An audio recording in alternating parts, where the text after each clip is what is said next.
हमारे संत जितने महात्मा हैं सभी एक स्वर से कहते हैं कलयुग में नाम की बड़ी महिमा है।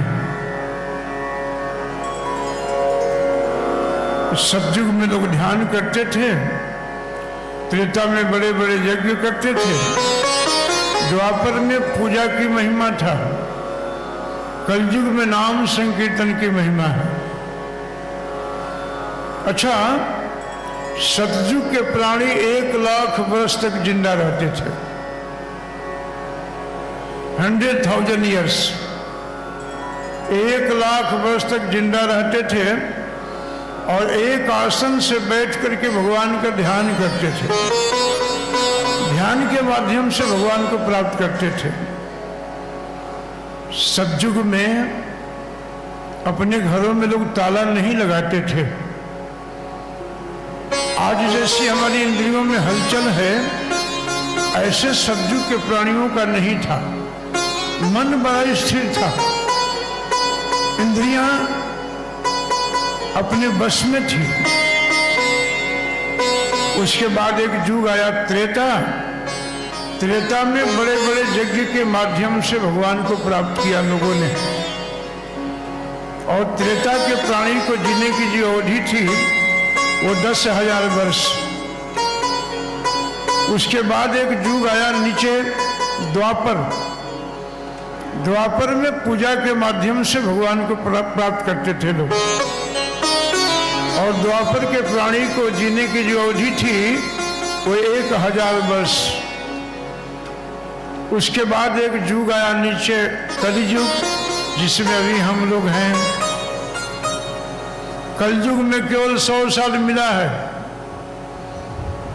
आजकल तो 100 साल जिंदा रह जाए ना हम तो गिनीज बुक में नाम दिखाते हैं। 100 साल तो जिंदा होना ही चाहिए, हमारा अधिकार है। 100 साल शास्त्र कहता है, लेकिन 100 साल जाता नहीं है। और कलयुग का जो साधन है वो नाम संकीर्तन है। सतयुग में ध्यान करने से जो फल मिलता था, द्वापर में जो, त्रेता में जो यज्ञ करने से भगवान मिलते थे, द्वापर में जो पूजा के माध्यम से भगवान प्राप्त होते थे, वो कलयुग तद तीनों के बराबर नाम संकीर्तन करने से भगवान मिल जाते हैं। इसलिए नाम संकीर्तन करना चाहिए। नाम संकीर्तन कई प्रकार का है। जैसे अभी भक्त लोग कीर्तन कर रहे थे, और छोटे छोटे बच्चियां भी गा रही थी। वो गा रही थी कि आपके कृपा से सब काम हो रहा है। बात यही सत्य है, लेकिन हम उसमें अपना नाम जोड़ लेते हैं। भगवान पर यदि सब कुछ छोड़ दिया जाए तो भगवान हमें संभाल देंगे, लेकिन हम सोचते हैं कि हमने सब किया। हमारे में वो ताकत नहीं है, वो बल नहीं है। यदि भगवान सहायता न करें तो हमारे पैरों में, हमारे आंखों में वो ताकत नहीं है कि हमारी आंखें देख सके। परमात्मा यदि हृदय में ना बैठे तो हमारी इंद्रियां कोई भी काम नहीं करेगी। इसलिए भगवान के कृपा से ही सब काम हो रहा है। करते हैं सब वही, बस नाम लेते चलो, अपना प्रभु का नाम लेते रहो।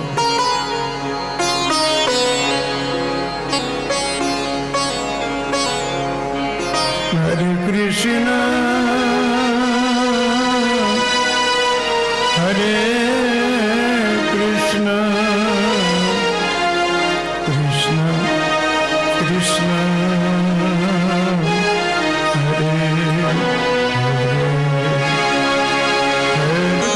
भी पाप करता है। कर्मणा मनसा वाचा।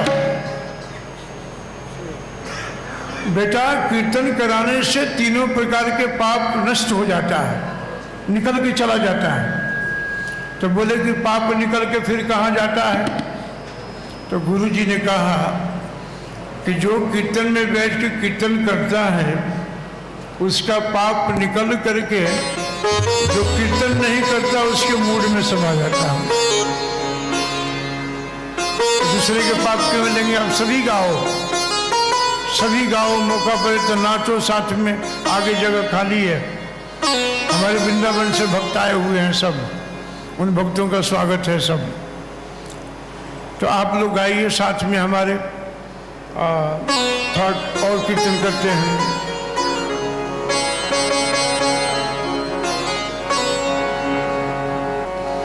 राधे का नाम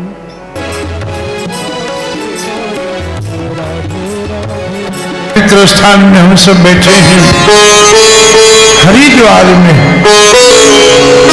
जो शक्ति ताकत ना हो तो किसी के विषय में अच्छा जरूर सोचना।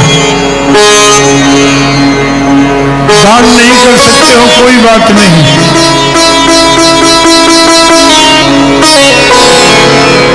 लेकिन किसी के विषय में अच्छा सोचना, अच्छा विचार रखना। 1 महीना तक किसी की बुराई मत करना, किसी से ईर्ष्या मत करना, किसी को प्रगति को। 4 वेद, महाभारत जैसे ग्रंथ को उन्होंने लिखा, अभी अपने लिए नहीं लिखा, जगत के कल्याण के लिए लिखा। आप हम सबका भी जीवन दूसरे के हित के लिए होना चाहिए और निस्वार्थ होना चाहिए। मन में शांति नहीं थी, सुख नहीं मिला। नारद जी ने अपनी पूर्व चरित्र, जो उनकी जन्म था, दासी के पुत्र थे, उससे कह करके समझाया कि महर्षि वेदव्यास जी, हम समझते हैं कि भगवत कृपा से सकृपा बड़ा मजबूत होता है। यदि संत किसी पर कृपा ना करे तो भगवान नहीं मिलेंगे, शांति भी नहीं मिलेगी। आचार्यगण कहते हैं यदि आप रास्ते, आप व्हीकल में हो, कोई गाड़ी में हो और कोई मार्ग में संत जा रहा है, कोई मार्ग 2 पांव चलो उसके साथ, उस 2 पांव चलने से वो संग आपके जीवन के बड़े बड़े दुख नष्ट हो जाएंगे। इतनी संत की महिमा है। भगवान भी कहते हैं यदि ये संत महात्मा ना हो ना, मेरा अवतार संभव नहीं है। मैं संत के हित के लिए, महात्मा के हित के लिए, गाय ब्राह्मण के हित के लिए मैं आ रहे हूं। समझा करके यहां पर महाभारत का युद्ध समाप्त हो गया था। कौरवों के पक्ष से 3 आदमी बचे थे और पांडवों की तरफ से 7 व्यक्ति बचे थे। ऐसे तो भगवान ने सबको मुक्ति दे दिया। दुर्योधन का जंघा टूट गया है। यह जीवन का अटूट सत्य है। ये शरीर हमारे हाथ से निकलने वाला है। यह जीवन का अटूट सत्य भी है कि आपके शरीर के साथ जितने संबंधी हैं वो सब छूटने वाले हैं। जीवन का एक ध्रुव सत्य भी है कि आपने जो भी जीवन में अर्जन किया है वो हमारे साथ में नहीं होगा। प्रश्न यहाँ ये है कि तो साथ में होगा क्या? साथ में वही होगा जो आपने धर्म किया है, जो जप किया है, भजन किया है, जो भागवत श्रवण किया है, जो उपकार किया है, जो दान दिया है, वही आपके साथ में होगा। मौका मिल जाए तो ऐसा मौका छोड़ना नहीं कभी। हरिद्वार के क्षेत्र में बैठे हो, अधिक मास चल रहा है, पुरुषोत्तम मास भी है, बहुत सुंदर महीना है। 1 पैसा दान करने में 1000 रुपया का फल मिलना है। एक बार उठ करके नाचोगे तो सैकड़ों वर्ष के नाच का फल मिल जाना है। ऐसा सुंदर शुभ अवसर नहीं प्राप्त हो सकता। बहुत सुंदर मौका है। मैं तो यहाँ का जो ट्रस्टी लोग हैं, जैसे गोयल जी के साथी राजकुमार जी, ये जो लोग हैं, ये बड़े ही पुण्य आत्मा हैं, धर्मात्मा हैं, जो इन क्षेत्रों में इन दिनों में ऐसा सुंदर भागवत धर्म का इन लोगों ने स्थापना किया। यहाँ पर इन लोगों का भूरी भूरी धन्यवाद करता हूँ मैं।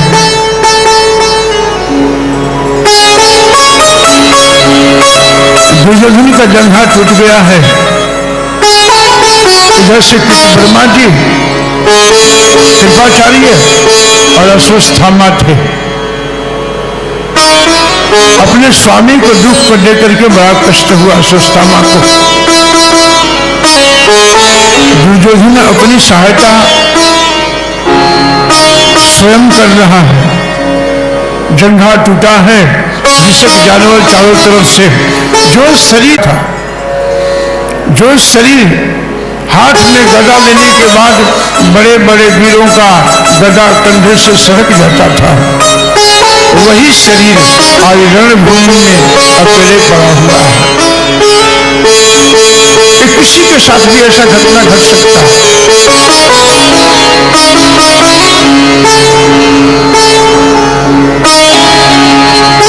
अस्वस्थ पांचों पांडवों को शिविर से बाहर निकाल दे गए। वे कृष्ण है, जिनके पक्ष में धर्म है, उस व्यक्ति का कभी पराजय हो सकता है क्या? प्रभु ने कहा, भैया युधिष्ठिर, आज की रात्रि जो है विजय की रात्रि है। यदि जीवन में किसी पर विजय प्राप्त हो जाए या करना चाहते हो तो रात्रि में नींद नहीं होनी चाहिए।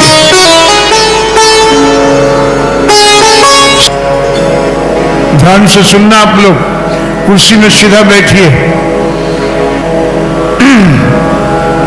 पांचों पांडवों को नहीं ले गए, उनके पुत्रों को सिर काट के ले गया और स्वामी के पास लेकर बोले कि देखिए, आपके जितने दुश्मन से हमने खत्म कर दिया, समाप्त कर दिया। दुर्योधन ने सोचा कि जिन्हें पांडवों के मारने के लिए हमने इतना कुचक्र किया, इतनी प्लानिंग किया, धोखाधड़ी किया, तो पांडवों को कोई मार नहीं सका। और ये सहज में कहता कि मार के लाया हूं। दुर्योधन ने कहा कि निकट लाओ, और जब निकट लाया और हाथ से जब सर को दबाया तो सर फट गया। दुर्योधन को बड़ा कष्ट हुआ, दुख हुआ। कहा कि तुमने ये क्या किया? मैं पांडवों के सर चाहता था, पांडु पुत्र के नहीं। तुमने तो मेरा खानदान ही सत्यानाश में मिला दिया। आचार्य लोग कहते हैं कि शोक में ग्रस्त होकर के उसकी मौत हो गई। और इसको पता चला कि ये पांडु नहीं है, पांडु पुत्र हैं। अश्वत्थामा ने सोचा कि अब हमें नहीं छोड़ेंगे, अब मार देंगे ये, और भागा वहीं से। पांचों पुत्रों का शव महारानी द्रौपदी के पास लाया गया। अपने पुत्रों को शव को देख करके बहुत विलाप किया, बहुत रोया। लोगों ने कहा कि छोटे छोटे बालक हैं, अभी संसार भी नहीं देखा था, कौन ऐसे हत्यारा, कौन ऐसा काम किया?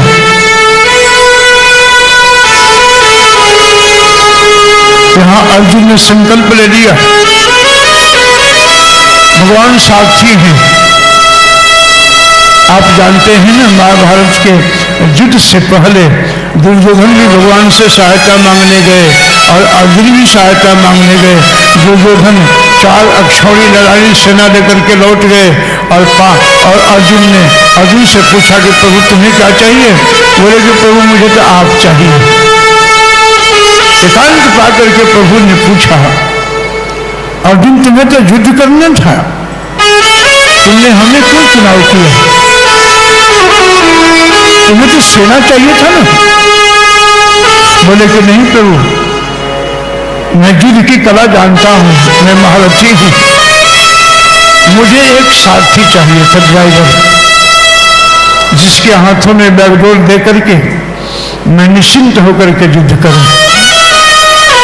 जीवन का सारथी यदि कृष्ण है, जीवन का सारथी यदि निपुण है, रथ पर बैठने वाला कभी भटकेगा नहीं।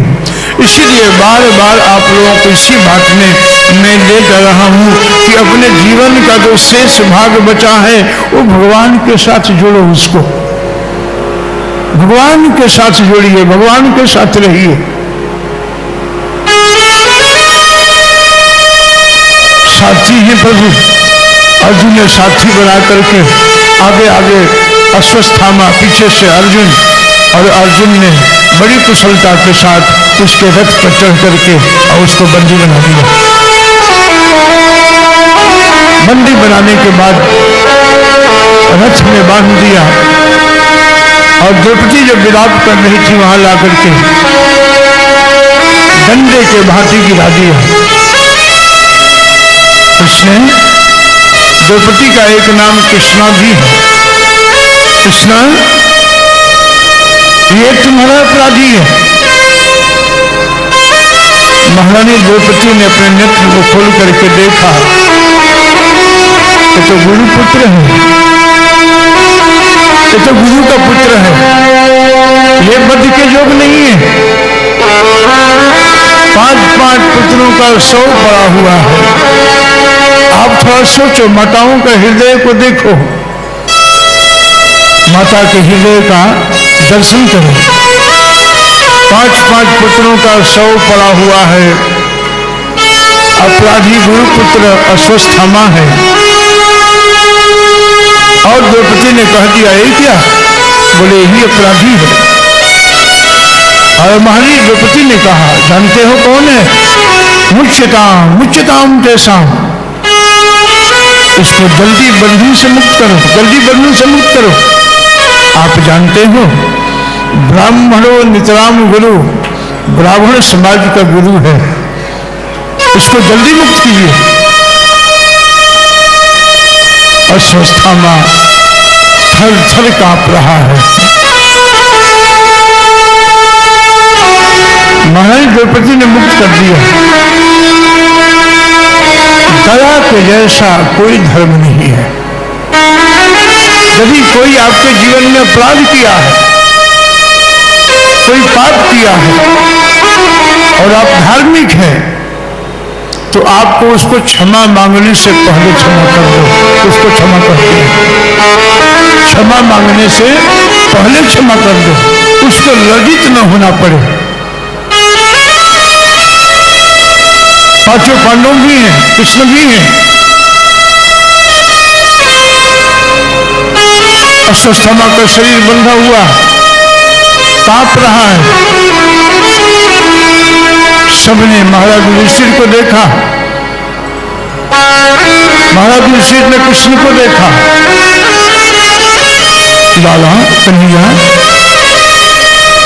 कौन सा दंड दिया जाए? भगवान शांत खड़े हैं। महाराज युधिष्ठिर ने कहा कि देखना भैया, वही दंड इसको देना जो शास्त्रों में उल्लेख किया गया है। शास्त्र को देखकर ही दंड देना, क्योंकि गुरुपुत्र है, ब्राह्मण भी है समाज का।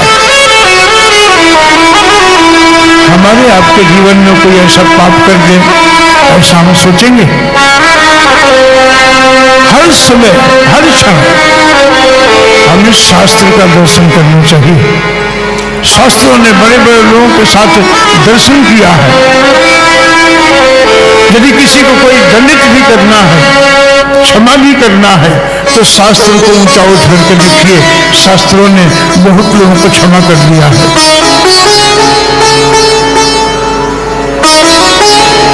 देखना भैया, शास्त्र में जो बात लिखा है ना, उसी के अनुसार दंड देना।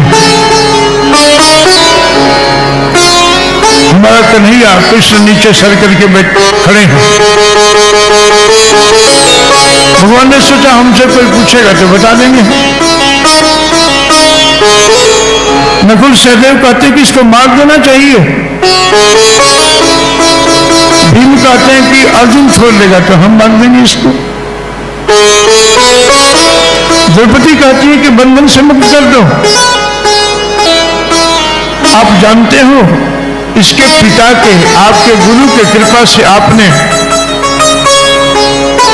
कौरवों के सागर की जैसे सेना को आपने गुरु की कृपा से क्षण भर में पार कर लिया। ये गुरुपुत्र है, ब्राह्मण है, ब्राह्मण समाज का गुरु है, ब्रह्म निद्राम गुरु, ये गुरु है। गणित नहीं करना। अर्जुन ने हाथ बांध के कृष्ण से कहा, केशव आप बताएं क्या करना चाहिए। आखिर अर्जुन ने शिष्यत्व ग्रहण किया है ना। गीता में अर्जुन ने क्या कहा, शिष्योहम त्वाम साधिमाम त्वाम प्रपन्नम, मैं आपका शिष्य हूं प्रभु, मैं आपका चेला, आप मेरे गुरु जी, आप जो कहोगे मैं वही करूंगा। भगवान ने कहा कि देखो भाई, ये ब्राह्मण है, इसको शारीरिक दंड नहीं दिया सकता। ये ब्राह्मण है, शारीरिक दंड नहीं दिया जा सकता इसको। और ये बाल हत्यारा है, इसको छोड़ना भी नहीं चाहिए, मारना भी नहीं चाहिए, छोड़ना भी नहीं चाहिए। ये हमारे सरकार का निर्णय है। ये हमारा जो कन्हैया है ना, खड़ा भी होते हैं ना, टेढ़े खड़े होते हैं, सीधा नहीं। सीधा बात कैसे कर सकते हैं। सुन लो अर्जुन फिर से एक बार, ये ब्राह्मण है, इसकी हत्या नहीं की जा सकती है,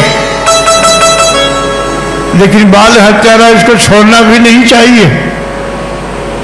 भीम तो थोड़ा देर तक चुप रहे, थोड़ी देर के बाद भीम ने कहा, वाह क्या बात है, आपके जैसा दो चार निर्णय करने वाले हो जाए ना, समाज का कल्याण हो जाना है। भगवान ने कहा कि भीम दादा आप खाने पर ज्यादा ध्यान दो, हमारी बात समझ नहीं पाओगे आप। अर्जुन मेरा शिष्य है, मैं क्या कह रहा हूं वो समझ रहा है। आप यदि भक्त हैं, भगवान से प्रेम करने वाले हैं, तो भगवान के इशारा को समझो।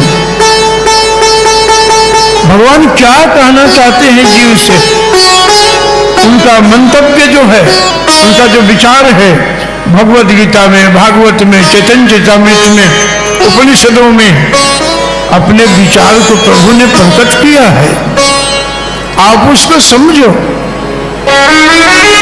पत्नी वही पतिव्रता पत्नी है जो अपने पति के मन को बात को समझ ले, कहना न पड़े। अपने पति को मन के बात को समझने वाली ही पत्नी अपने घर को स्वर्ग बना सकती है। शिष्य वही श्रेष्ठ है जो गुरु के इशारा को समझ ले।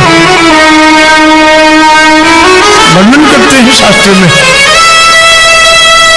अर्जुन भीम ने क्या किया कि मिल करके जगह जगह से अश्वत्थामा के बाल काट करके ठीक करके और शिविर से धक्के मार के निकाल दिया बाहर। ब्राह्मण है ना, दंड भी दे दिया, प्राण दंड नहीं दिया। रास्ते में जा रहा है अश्वत्थामा, सूचना तो ये चाहिए था अश्वत्थामा को, मैं तो काम जो किया हूं वो प्राण दंड की काम किया हूं, मेरे को मार देना चाहिए था, मृत्यु हो जानी चाहिए था। अच्छा एक बात बताना भैया, आप पीछे वाले सब लोग सुन रहे हो ध्यान से, आवाज जा रही सबके कान में, माइक सही है ना? धन्यवाद। सोचना तो ये चाहिए था कि हमने इतना घृणित काम किया, हमें शारीरिक दंड देना चाहिए था, लेकिन पांडवों ने कृपा किया, ऐसा नहीं किया,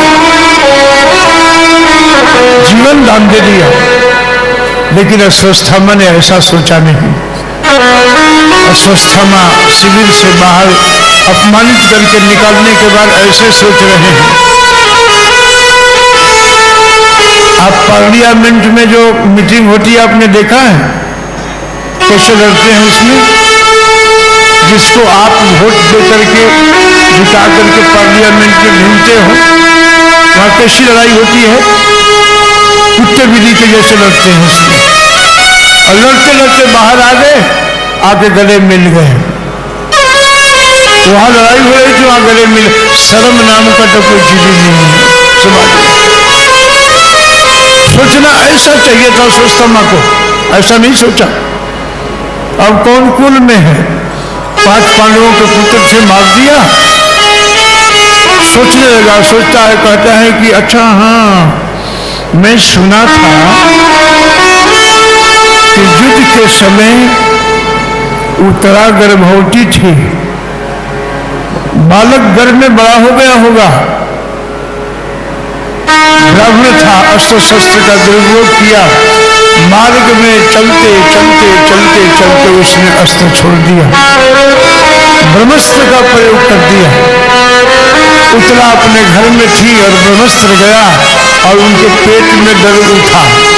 अस्त्र चल रहा था, सामने था बिल्कुल।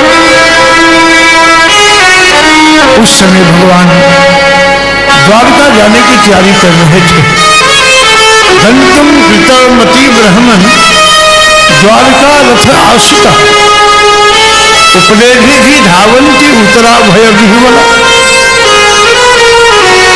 अपने तरफ अग्नि के स्वरूप का धारण किए हुए बाण को उत्तरा देख करके घबरा करके भागी, भाग रही है वहां से, और करीब तरह कह रही है, पाही पाही महायोगी। वो चाहती तो अपने ससुर के पास भी जा सकती थी, अन्य औरों के पास जा सकती थी, लेकिन वो जानती थी कि मेरे जीवन में जो संकट आया है, जो विपत्ति आया है, थोड़ा आवाज कम करना बच्चा, इसका आवाज कम कर रहा, बात चाहे चाहे कर रहा है। हरे कृष्ण, थोड़ा आवाज बेस बनाओ, बेस। हरे कृष्ण, थोड़ा पतला करो। हरे कृष्ण। उत्तरा जी भाग रही हैं और कह रही हैं, पाही पाही महायोगी देव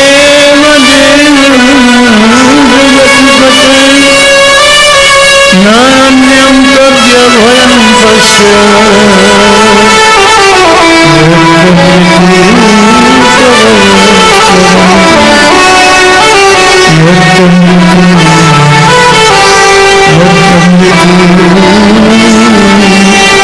परस्परम पाही पाही। आप मेरी रक्षा करें, आप मेरी रक्षा करें। भगवान ने पूछा क्यों? बोले कि अब योगी नहीं महायोगी हुआ। पाही पाही महायोगी देव देव जगतपते नान्यम तद्य भयं तस्य परस्परम। मैं देखती हूँ इस संसार में एक व्यक्ति दूसरे के मृत्यु का कारण बन रहा है, परस्पर आपस में बड़ा मतभेद है। आप महायोगी हैं, आप छोटे से छोटे रूप बना सकती हैं, आप मेरी रक्षा करें, रक्षा करें। उत्तरा जी सीधे भगवान के पास जाकर के पड़ गई। भगवान ने पूछा समस्या क्या है? अभीद्रवती मामीशम सर्वत्याजसंशम कामं दहतु मां नाथ नामे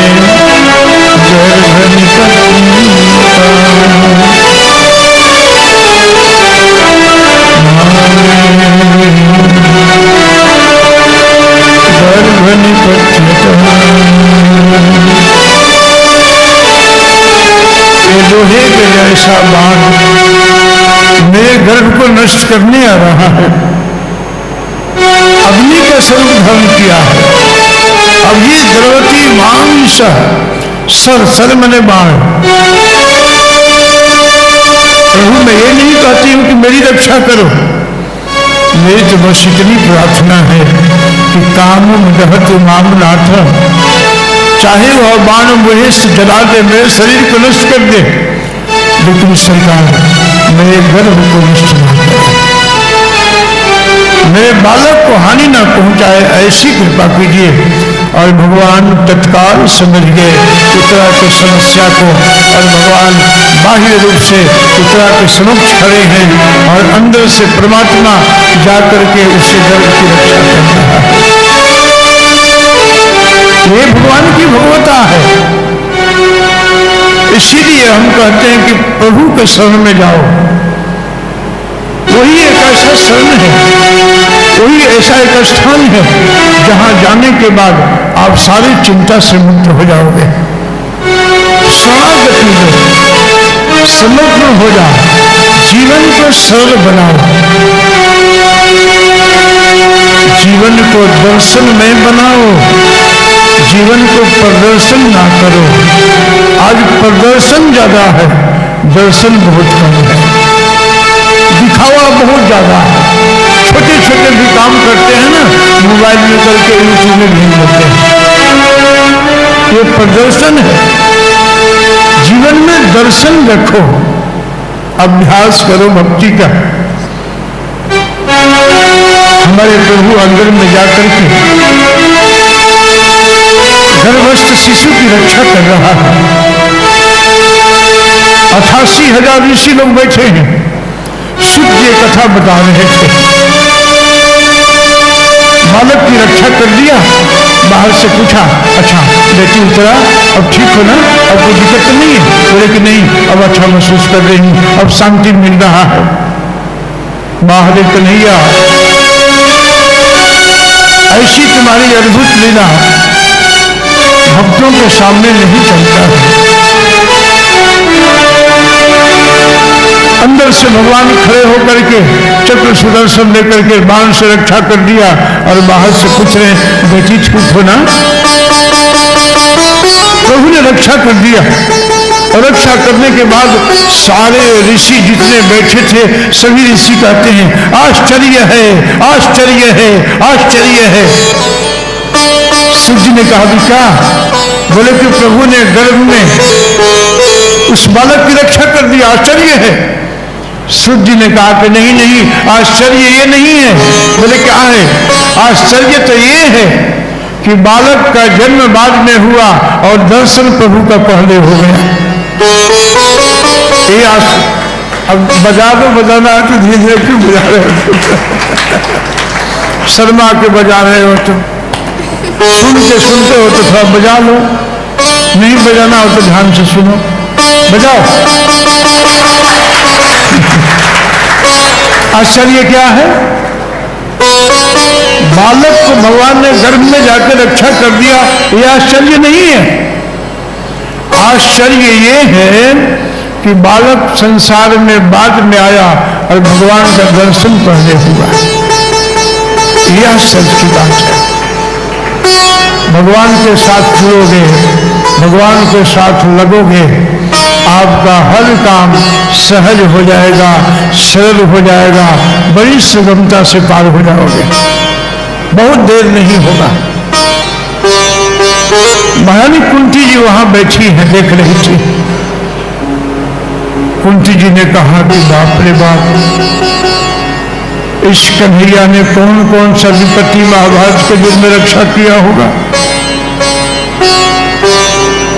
ऐसी रक्षा किया। और कुंती जी प्रभु के चरणों में बैठ गई। ऐसे तो 8वें अध्याय के प्रथम स्कंद के 8वें अध्याय में ये प्रसंग है, और ये प्रसंग यदि हम कहीं कहीं 7 दिन एक ही प्रसंग करते हैं, इतना सुंदर प्रसंग नहीं, लेकिन आपको 2-4 श्लोकों में बताकर के आगे बढ़ेंगे। कुंती जी कहती हैं, कुंती जी भगवान के चरणों में बैठ के कहती है, नमस्ते पुरुषम ताभ्यम ईश्वरे प्रकृते परम। आपको मैं प्रणाम करती हूँ, आप वही ईश्वर हैं।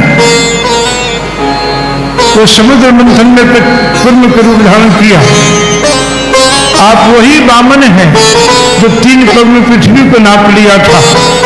आप अनेक रूपों में आते हैं प्रभु, रक्षा करते हैं। आप तो प्रकृति से परे हैं। सतोगुण तमोगुण रजोगुण आपको प्रवेश, आपको स्पर्श नहीं करता है। आप वही राम हैं जिनको पाप से, पृथ्वी को पाप से मुक्त करने के लिए बड़े बड़े राक्षसों का आपने वध किया। आप वही कृष्ण हैं जो हमारे भतीजे बनकर के आए हैं प्रभु। भगवान कहते हैं कि बुआ जी क्या कर रही है? बोले कि जो आज मैं कर रही हूं ना, तो मुझे वर्षों से पहले करना चाहिए था। अब मुझे विश्वास हो गया कि तुम महाभारत के युद्ध में कितने हमारे बच्चों की रक्षा किया। कुंती जी ने एक बार भगवान से कह दिया, महाभारत का युद्ध जब निश्चित हो गया तो कुंती जी ने कह दिया, कृष्ण। बोले हाँ बुआ जी, मैं सुना कि युद्ध निश्चित हो गया है। बोले हाँ बुआ जी, युद्ध का निर्णय क्या होगा केशव? हमारे प्रभु ने कहा, बुआ जी ये तो मैं नहीं जानता हूँ कि कौन जीतेगा कौन हारेगा, किसका पराजय है किसका जय है, वो तो नहीं बता सकता हूँ।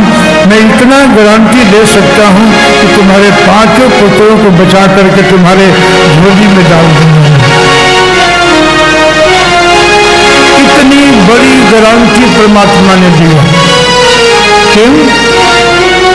शरण में जाने से, आश्रित होने से। 5 पुत्रों को तुम्हारे झोली में मैं डाल दूंगा, गारंटी है ये। कुंती जी कहती है कि प्रभु तथा परमहंसानाम मुनिनाम अमलात्मन, बड़े बड़े परमहंस विद्वान मनीषी लोग अपने ज्ञान के द्वारा, अपने तपस्या, अपने चिंतन के द्वारा आपको समझते हैं। मैं तो एक नारी हूं, आपको कैसे समझ सकती हूं? हे प्रभु, आपके विषय में जो सुनता है, श्रवंती गायंती विनंती अभिक्षसः स्मरंती नंदंती तदेहितम जना। जो आपके विषय में सुनता है, जो आपके गीत को गाता है, अथवा जो आपके गीतों का अनुमोदन करता है, तएव पश्यन्ति अचिरेणतावकम्, वो संसार के जो दुख है, भय है, भव का जो भय है, भव माने संसार, संसार का जो भय है, उससे उस व्यक्ति को मुक्ति मिल जाती है।